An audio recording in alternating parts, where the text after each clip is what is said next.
remember when we first started this program? Bloody nightmare. Ready?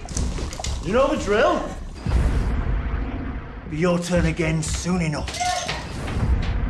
Get up! Don't make me come in there. We've got to get out of here. Okay?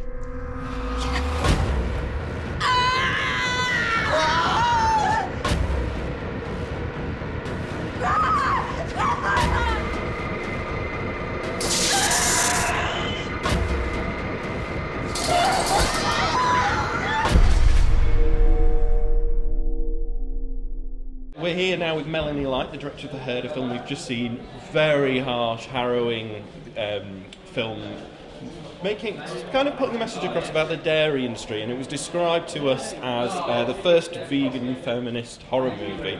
Welcome to Weekly Geek Speak and Celluloid Screams TV. How did you come to this project? How did it come about? It originally obviously came about through Ed Pope, who is the original writer. So he's like the writer, and we've been friends for quite a long time. And he sent me the script and he told me about it, and I sort of, I read it and I said, look, we're gonna definitely make this film, but I have to kind of sit on it. I haven't got the right time. It's just, sometimes you haven't got the funding, or you're just really busy. So I sat on it for about a year, and then we sort of I went back to it, and then we had lots of phone calls, and then we worked on the script, and then we kind of, and then it just started just happening basically. So the story actually comes from where Ed's personal frustrations of having to constantly explain to other people why he doesn't consume milk or cheese, and doesn't take part in anything that's part of the dairy industry basically, and it's just constant frustrations, and that's where he just went, I'm gonna write a story about that, and then I'm gonna make Mel make it. Which I was quite happily to do. Yeah. To be quite honest. You've got a fantastic location. Can you tell us a little about how that came about, and why you think it had such impact in there? We filmed in Yorkshire in Thirsk, which is right in the heart of where the meat and dairy industry is. That's where there's a lot of farming, and I know Thirsk where we filmed because I worked on Alex Chandon's Inbred. I was the designer for that, and I knew I wanted to go up there and not make a film in London as well, because I feel that working outside of London there's just something more special about having your team away from home, and then through Graham, who helped out on was part of the effects team, he was like, I've got a friend who's actually got a dairy farm, like an old dairy farm on some land, sent me some photos, and then went up there, and I was like, right, okay, so we adapted the script so that it would fit with the location. So that corridor, half of that, all the brickwork is real, a massive farm area, and the rest was all a set build that we put in there. So we used the real dairy farm, and that's a real cattle shed as well. So because it's the real troughs and stuff. So, and for me that was it just created so much. Being within that area of Yorkshire, it just created a massive realism, and it worked. It made the actors feel more like they were on a farm basically, and you can see a difference. For instance, Charlotte's character, she's just Sarah. She sort of, after she has a baby, she kind of really just flips. And I just remember looking at her outside, and she was just standing there alone. There's a photo as well where she looks so lost. And I think throughout the 3 days we were there, actually really affected a lot of people, and it really influenced, and just like to get right in there with them. So yeah, I think it's important I'm glad we couldn't have made it anywhere else. It just wouldn't have worked, and we wouldn't have had all the great local help that we had as well, and support from Thirsk, and we would never have got all those girls because they came along. The girl, obviously Paul Shrimpton, who worked on Inbred, his daughter, and he helped out on the film. His daughter is the young girl, and then her friends came along, and then a young girl and her mum just said, "Oh, are you making a film? Can we, my daughter's in it." And I was like, actually, Yes, I do know some young girls, and they were just really happy. People just wanted to get involved, which I think just makes such a happier and more fun atmosphere on set. So it's just, I like to think of everything, around at the same time, and just just like being on set, really. Yeah. Hello, gorgeous. We're not going to kill you. Not yet.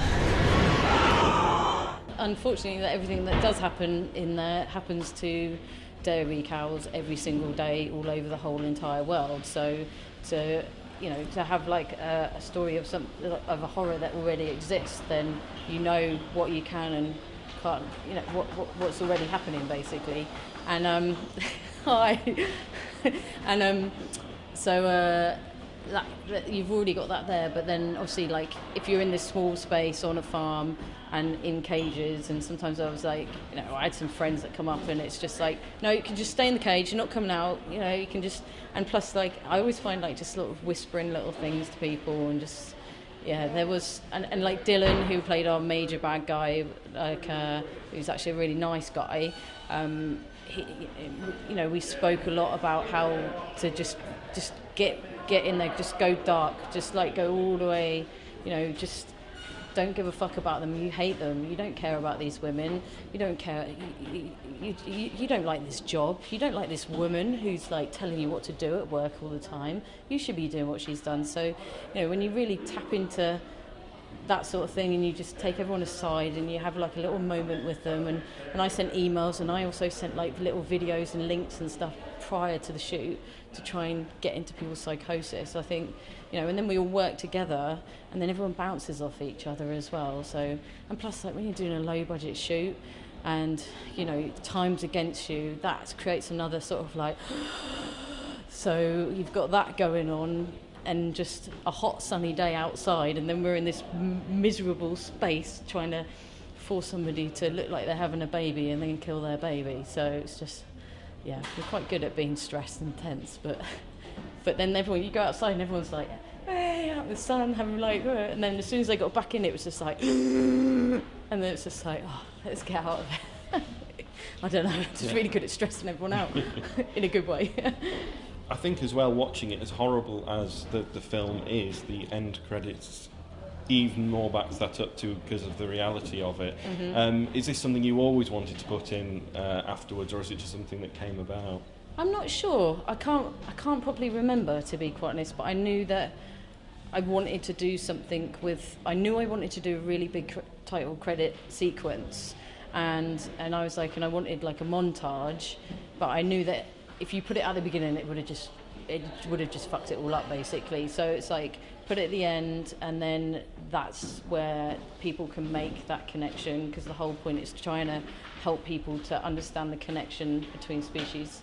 So so I think that just, I can't remember. I just remember, like, the worst thing was just having to go through all these YouTube videos and finding the clips, and then having to like create a Word document to send to somebody going, you're going to have to make this. And then I think it's even more powerful because of the music that goes with it as well, so which Paul Laurent had to also sit and watch over and over again. But I think, it's if we didn't have that in there, that obviously it would just come across as this kind of fucked up story that was just, about an anti-aging cream, basically. But it's just really important just so we go, actually, this is what we're trying to say. Just even if you may not be interested that much in that subject, but it's going to have made you think next time you hopefully have some milk in your tea.